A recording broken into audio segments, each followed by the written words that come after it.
Welcome to this session on modeling structural walls and strip footings. We will model strip footings and structural walls for the basement of the building. In order to do this, we will again need to coordinate our model with the architectural model. On the Explorer Links tab, navigate to the architectural file aafloorlobby.dgn under the Supplemental Models folder. Drag and drop the file into View 1. Set the attachment method to interactive and select OK. Attach coincident with live nesting set to a depth of 1. Ignore attachment should be toggled on, and locate can be toggled off. Now we will turn off some of the geometry. Open the Level Display dialog and select the Structural Framing Reference file. Turn off the S-beam levels. Then select the AA Floor Lobby reference file and toggle off the area level. And finally, select the active level and turn off the S-slab and S-slab concrete levels. Now apply these changes to all views. You may also want to apply a clip volume to the isometric view using the same method used in a previous session.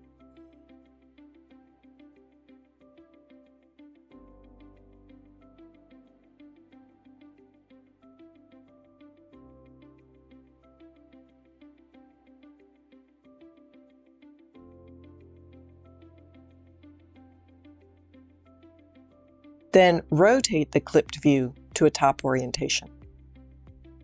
Select the Concrete Beam tool from the Structural Elements group. We will use this tool to place the strip footings. In the Property panel, set the catalog item to Beam or Rectangular Beam. Open the Section Name pull-down and select the Parametric tab, then define the width and depth of the strip footing. Note that any rectangular or circular shape can be defined on the fly using this parametric tab. Change the part definition to foundation footings.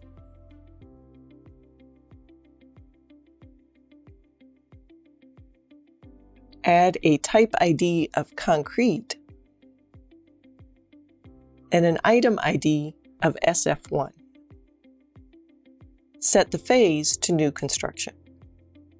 In the Placement ribbon, set the placement to top center. In the section orientation, create an X offset of -4 inches or -100 millimeters. The Y offset and base offset can be set to 0. Toggle interactive off and set the rotation to 0. Set the place by method to 2 points. Turn on automatic end trim with the trim option set to trim to any interfering member. Before placing, double-check that the Pro Structure snaps are toggled on and the floor selector is set to basement floor, and that the ACS locks are toggled on.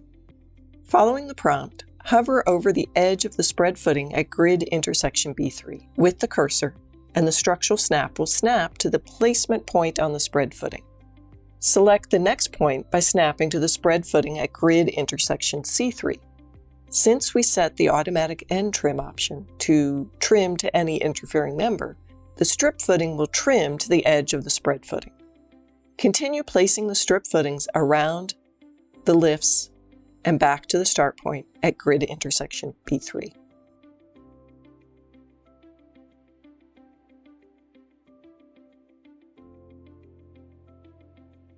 Change the X offset to 0 for the strip footings supporting the lift walls.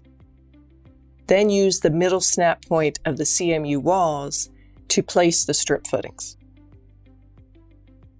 So they should be aligned under the center of the wall.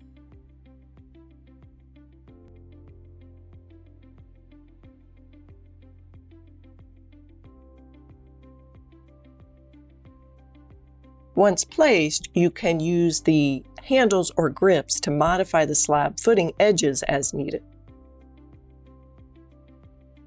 Now we will place structural concrete walls. Select the Wall tool from the Architectural Elements group on the Architectural tab. In the Property panel, set the catalog item to the single wall concrete. The default property should already be set. You can change the type to wall and the structural function to structural. You can also change the part definition to foundation walls.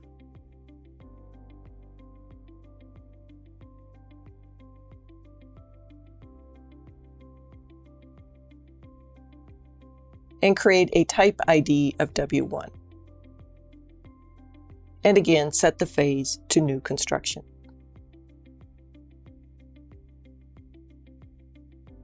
We'll also want to set the height to 14'6" or 4350 millimeters so that the wall goes to the underside of the ground floor slab. Now, if you want to save these properties as the default settings for the concrete wall type, select the Save Catalog item from the pull-down under the light bulb. In the ribbon, set the placement method to by line with a left justification. Set the side and base offsets to 0, and all placement options can be toggled off. For the wall placement, we will turn off the ProStructure snaps. Following the prompt, snap to the midpoint of the concrete column at grid intersection B3.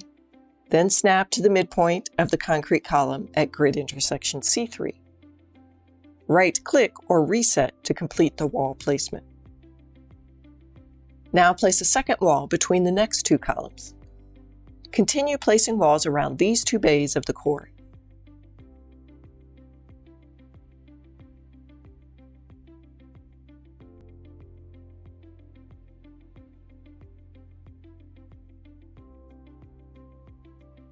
Then place additional walls around the stairs and lifts.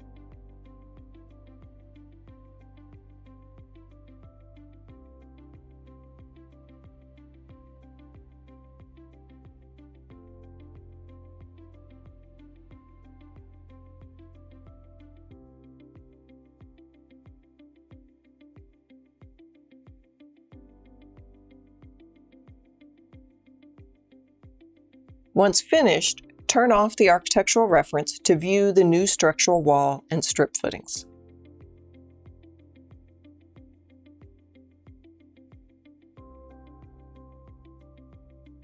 Delete the clip volume element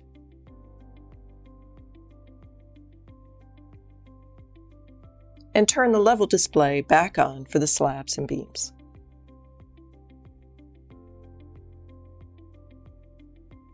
The structural frame model for our 3-story office building is now complete. In the next series of videos, we will create drawings and schedules.